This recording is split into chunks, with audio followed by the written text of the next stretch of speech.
Jenderal TNI Purnawirawan Andi Muhammad Yusuf Amir.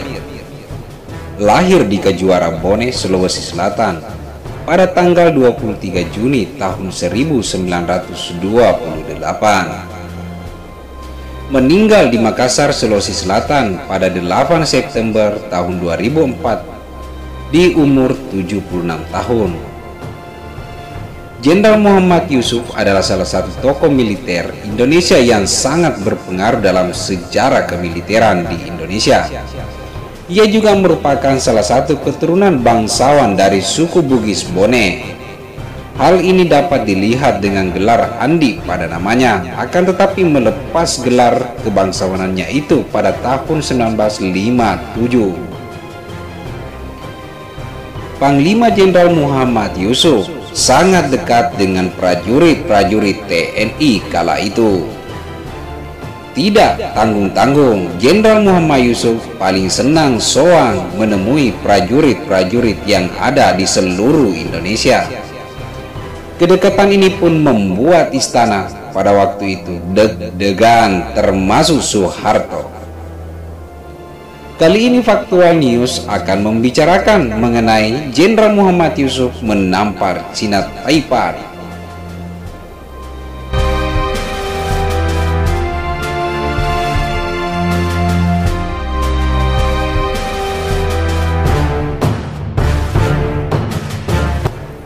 Dikutip dari PB Jakarta, zaman Presiden Soeharto, Cina Taipan tidak bisa berkutik kalau tidak kena tampar oleh sang jenderal bila bersifat arogan. Tentu berbanding terbalik dengan sekarang. Cina Taipan mau buat apa saja, mau berkata kasar pun tak satu pun jenderal yang berani menamparnya. Mengapa begitu? Silakan pemirsa mengambil satu kesimpulan. Dengan banyaknya hal-hal Cina yang berani arogan di negeri ini.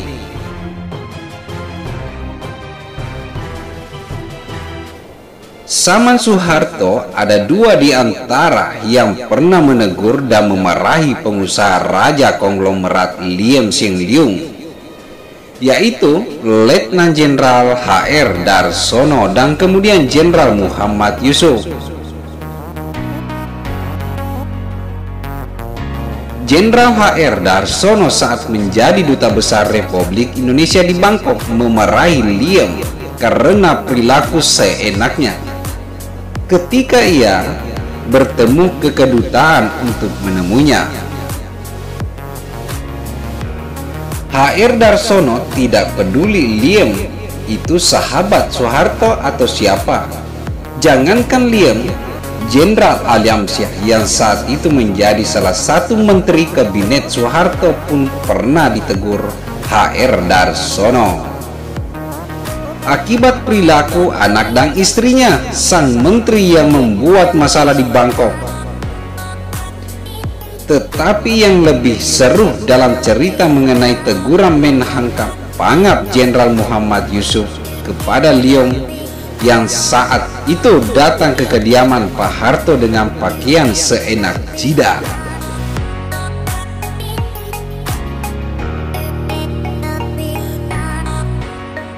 Sekelumit cerita yang didapat sekedar untuk mengingat bahwa walau dekat dengan penguasa jangan seenak jidat. Sekitar jam 8 pagi, sebuah mobil masuk ke kompleks kawasan Cendana kediaman Presiden Republik Indonesia Soeharto. Ternyata tamu yang turun dari sebuah Jeep Mercy tersebut bukanlah menteri atau pejabat penting negara, tetapi justru seorang pengusaha teman ngopi Pak Harto.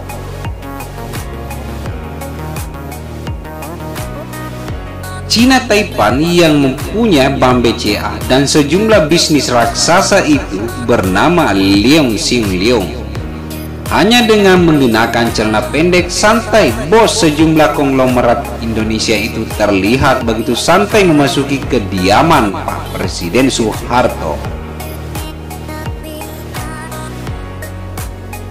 Pengusaha konglomerat yang dikenal dekat dengan Pak Harto dipersilakan menunggu oleh ajudan Presiden Republik Indonesia.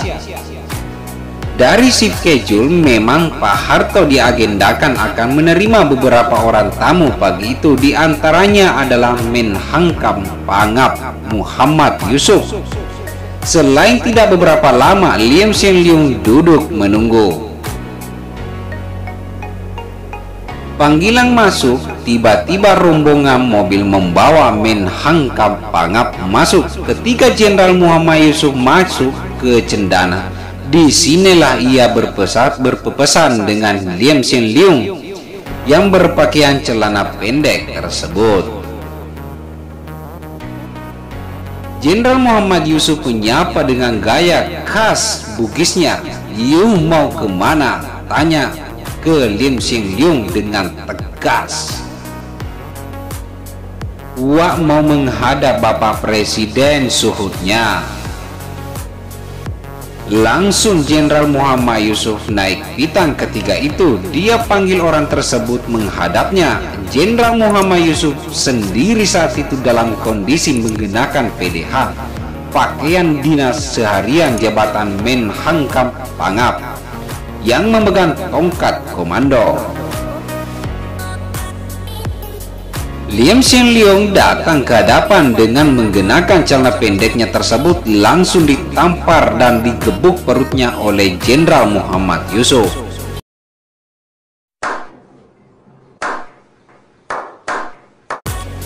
"Kurang ajar kamu ya. Kamu tahu kamu mau menghadap siapa dengan menggunakan celana tidak sopan seperti ini?" teriak Jenderal Muhammad Yusuf. "Ampun, maaf Jenderal, ampun, Wak minta ampun Jenderal," sambil memegang wajahnya yang baru saja ditempeleng oleh orang nomor 1 militer di Indonesia tersebut. "Lain kali kalau pakai celana pendek begini menghadap presiden, saya tanam kamu hidup-hidup," ucap Jenderal Muhammad Yusuf dengan khas Bugisnya. Akhirnya Lim Hsien Loong pergi, tidak jadi menghadap Presiden Soeharto karena diusir langsung oleh sang jenderal dari cendana. Pertanyaan selanjutnya, apakah kewibawaan TNI bisa ditegakkan kembali seperti zaman Menhankam Pangap Muhammad Yusuf?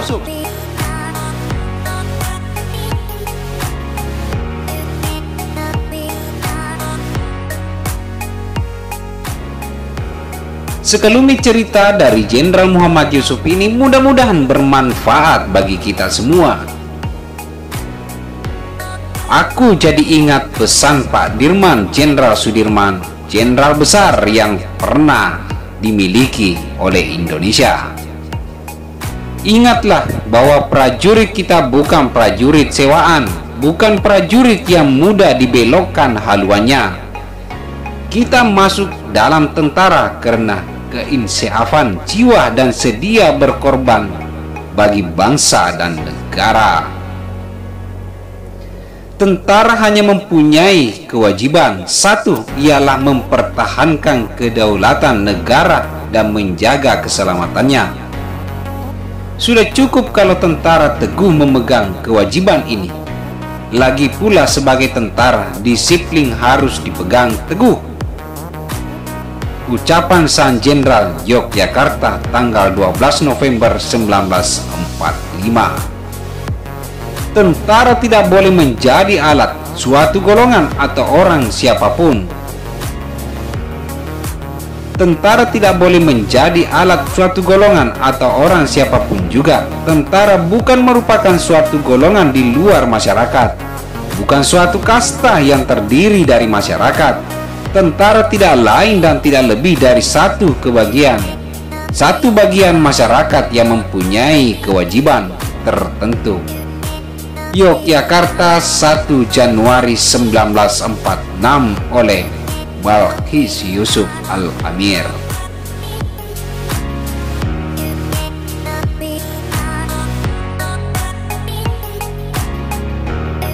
Nah, mudah-mudahan pemirsa, sekelumit cerita Jenderal ini dapat bermanfaat dan jadi motivasi buat kita ke depan.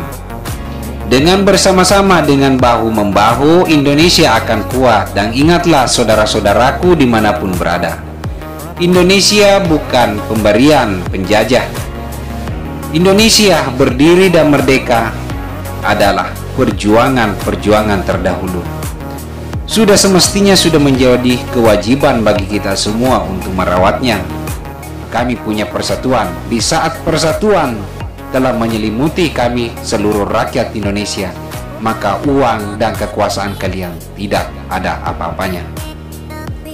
Kami Faktual News pamit undur diri. Sekian dan terima kasih. Wabillahi taufiq wal hidayah. Wassalamualaikum warahmatullahi wabarakatuh.